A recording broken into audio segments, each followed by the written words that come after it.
The champagne flute felt cold and fragile in my hand, a stark contrast to the stifling heat of the crowded ballroom.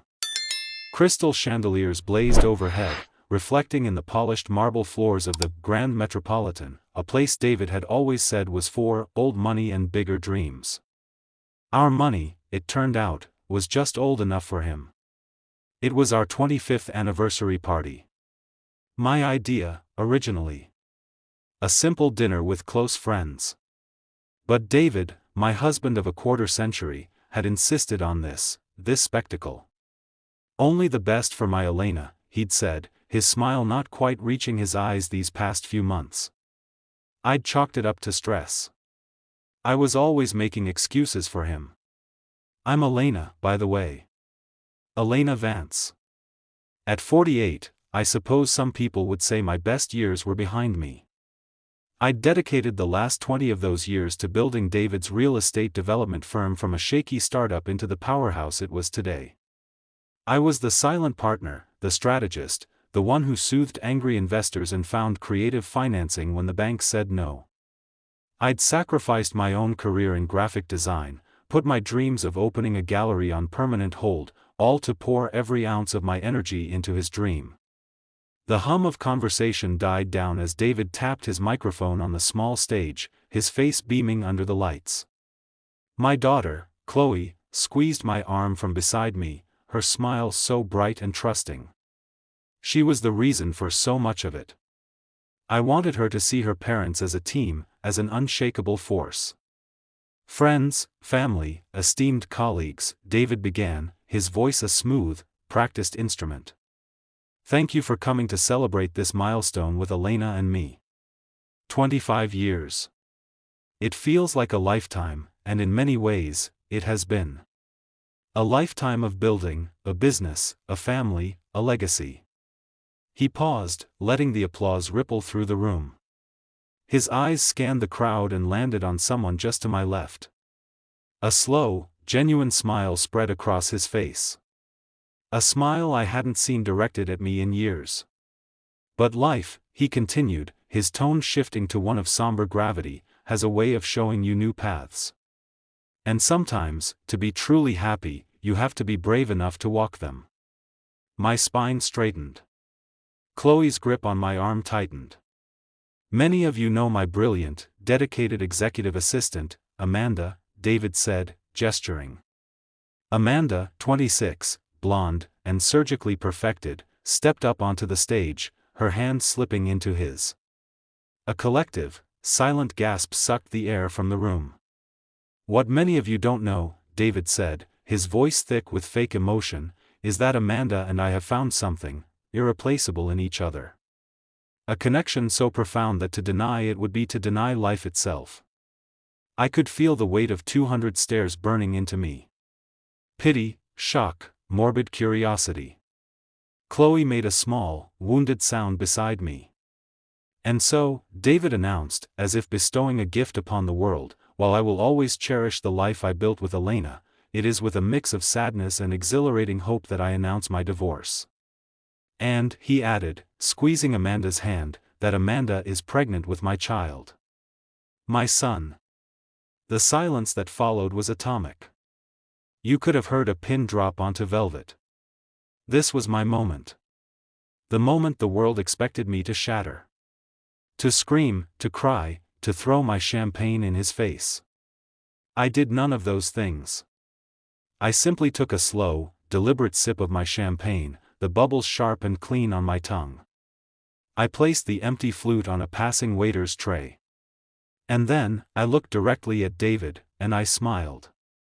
It wasn't a smile of warmth or forgiveness. It was a small, cold, knowing curve of my lips. A predator's smile. The confusion on his face was more satisfying than any outburst could ever have been. The betrayal didn't start that night. That was just its grand, ugly unveiling. The real betrayal began 2 years prior, in the small, insidious moments. David working later. Business trips that suddenly required his handsome, 46-year-old presence and his 24-year-old assistance. The new cologne. The subtle criticism of my appearance, my lack of ambition, now that the business was stable. He was eroding me, grain by grain, preparing the soil for his new, improved life. The accomplice, of course, was Amanda. But she wasn't the mastermind, she was the shiny new toy. The real betrayal was David's. He hadn't just cheated on me. He had systematically planned to erase me. I discovered the depth of it 3 months before the anniversary party. I'd been reconciling the business accounts, a task I still handled, when I noticed a series of irregular transfers from our joint holding company to a new corporate entity I didn't recognize, Apex Horizon Developments. The amounts were substantial, but not large enough to trigger immediate alarms. $50,000 here, $75,000 there. David was bleeding our shared assets, our family's security, into a separate account. My blood ran cold. I started digging, my old forensic accounting skills from my early career, skills he'd forgotten I possessed, roaring back to life. I accessed his cloud drive. His password had been our daughter's birthday for 15 years, the arrogance, and found it all. There were the love emails to Amanda, filled with pathetic, cliched poetry about her youth and his stifled soul. Those hurt, but they were a surface wound. Deeper down, I found the real poison. A draft of a new partnership agreement that sidelined my shares. Schematics for new projects filed under Apex Horizon, using designs and concepts I had developed. He wasn't just leaving me for a younger woman, he was planning to steal the business we'd built together and leave me with nothing but alimony, which he was likely preparing to contest. The final, soul-crushing document was a scanned letter from his lawyer. It outlined a strategy to portray me as a disinterested spouse who had contributed little to the business's recent success, and who was emotionally unstable. He was going to use my quiet dignity, my focus on raising our daughter, as a weapon against me. He had exploited my trust for 2 solid years. He had kissed me goodnight, celebrated Christmases with me, held me when my father passed, all while meticulously building a cage to lock me out of my own life. That night, I didn't cry. I went to the small fireproof safe where I kept our most important documents. I pulled out the thick, yellowing sheaf of papers we'd signed in a lawyer's office 25 years ago, full of hope and naivete. The post-nuptial agreement. The one I had insisted on, to my family's confusion, to ensure I was always a partner, not a dependent. David had signed it gladly, back when he had nothing but dreams and my faith in him. He'd forgotten it existed. I traced the clause with my finger, the one I'd written myself. In the event of marital dissolution due to infidelity, the wronged party shall be entitled to 70% of all marital assets, including all business interests and intellectual property accrued during the marriage. I placed the document back in the safe. And then I got to work that I became a ghost in my own home. I moved with a quiet purpose he mistook for defeat. While he was whispering sweet nothings to Amanda, I was making copies of every damning file. I recorded conversations, our state being a one-party consent state, where he casually admitted to moving funds, or lied about his whereabouts. I hired a discreet, and very expensive, private investigator who provided me with time-stamped photos and financial records linking David to Apex Horizon's bank accounts. I discovered he'd taken out a second mortgage on our home, our daughter's home, to fund his new venture with his mistress. The stakes weren't just money or a business. It was Chloe's future. It was my dignity. It was every sleepless night, every sacrificed dream, every time I had stood by him when others had walked away. I played my part perfectly. The concerned, slightly frumpy wife. I asked him about his day. I pretended to be worried about the business's cash flow. I watched him lie to my face with a smooth, practiced ease, and I stored every lie away like a weapon. The symbolic gesture, the envelope moment, happened a week before the party. I met with my own lawyer, a razor-sharp woman named Sarah Jenkins who looked at my evidence and smiled like a wolf. We drafted a letter, outlining everything we knew and attaching a single, devastating piece of evidence, a screenshot of the Apex Horizon bank statement, showing the transfer from our company account. We didn't send it. We held it. A sword, poised to drop. The party was on a Saturday. On Monday morning, at 9:01 a.m., while David was likely still basking in the afterglow of his grand announcement, a process server handed him a manila envelope at his office. It wasn't the divorce papers. Not yet. It was a single sheet of paper from my lawyer. A formal notice of my intent to exercise my rights under the post-nuptial agreement. It cited the infidelity clause. It listed, in bullet points, the specific assets I was claiming, including his controlling shares in Vance Developments and the entirety of the Apex Horizon project. Attached was a sticky note, in my handwriting. It read, "You should have read the fine print, David. Love, Elena." That was the moment the ground shifted. He just didn't know how far the earthquake would reach. He stormed into the house we still shared, for now, 3 hours later. His face was a thundercloud of rage and panic. "What is this insanity, Elena?" he roared, crumpling the letter in his fist. "A post-nup? That ancient thing isn't worth the paper it's written on." I was sitting at the kitchen island, calmly sipping a cup of tea, going over gallery rental prices on my laptop. I didn't look up. "I assure you, it is. My lawyer has the original. Your signature is quite clear." This enraged him further. "You can't do this. You can't just take my company. I built that. My blood, my sweat." Now I looked at him. I let the coldness I felt show in my eyes. Our blood. Our sweat. My ideas. My financial models. My family's initial investment that saved you from bankruptcy. Or have you rewritten that history, too? He cycled, just as you'd expect. The anger boiled over. "You'll never get away with this. I'll drag you through every court in the state. I'll ruin you.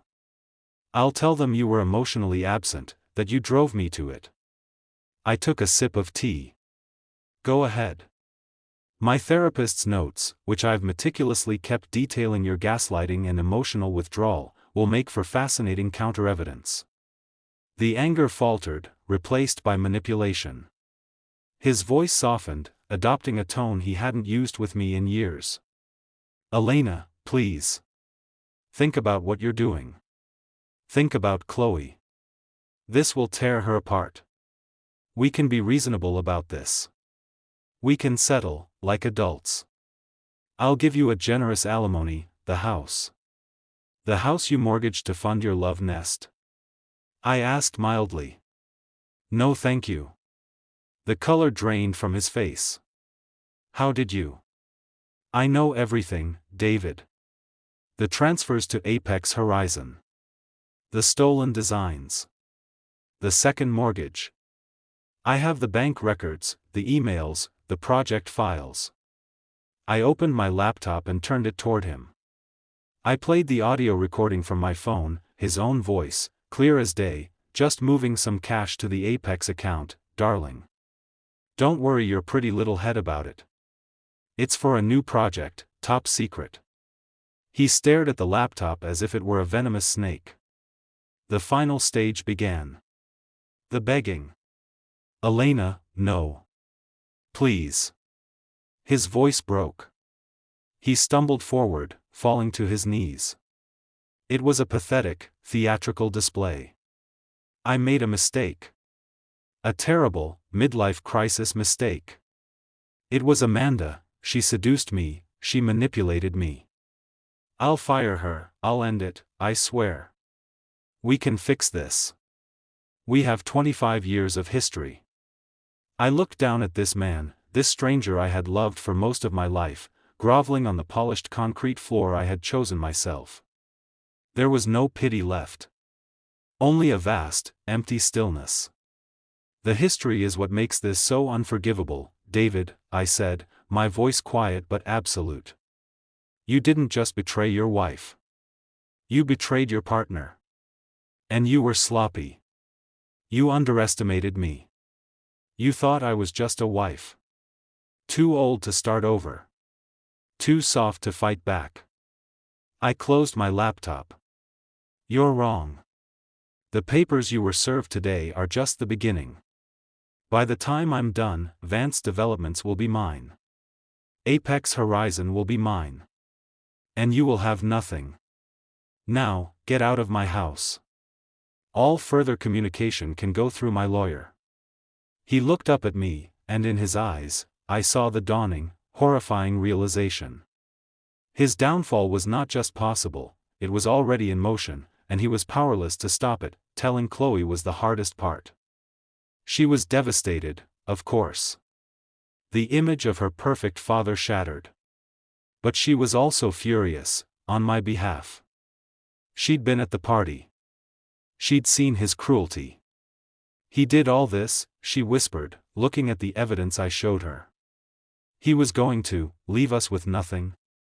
He was, I said, pulling her into a hug. That's why I stayed silent, baby. That's why I smiled. If I had reacted, if I'd given him any warning, he would have hidden everything. He would have spun the story. I had to let him think he'd won. I had to let him hang himself with his own rope. She cried, her tears soaking my shoulder. I'm so sorry, Mom. Forever doubting you. David's family, his parents who had always loved me like a daughter, were horrified. They sided with me. His business partners, the ones who knew the truth of my contributions, quietly reached out with their support. The world he'd tried to build with Amanda was collapsing before the first brick was even laid. He tried one last, desperate justification during a mediated settlement. She wasn't the woman I married. She let herself go. She had no passion left. My lawyer, Sarah, didn't even let me respond. She simply slid a photo across the table. It was a picture of me, from our honeymoon, windswept and laughing. Then she slid another, a picture of me from the previous week, taken by the PI, my face grim with determination. She's the same woman, Mr. Vance, Sarah said coolly. You're the one who lost the ability to see her. The collapse was swift and total. The postnuptial agreement held up in every regard. The judge, a stern woman in her 60s, was not impressed by David's narrative. My evidence was irrefutable. I was awarded 70% of all marital assets. This included his shares in Vance Developments, giving me controlling interest. I immediately voted him out of his own company. Apex Horizon, built on stolen capital and ideas, was folded into Vance Developments. The investors, smelling blood and scandal, pulled out. The second mortgage on the house was paid off with the proceeds from the sale of his sports car and his share of our liquid assets. Amanda, upon realizing David was not a soon-to-be billionaire but a soon-to-be bankrupt middle-aged man, left him. I heard she took a sizable, go-away, settlement he miraculously scraped together, but she still took him to court for child support. A battle he is losing, spectacularly. His reputation was ruined. No one in the business world would touch him.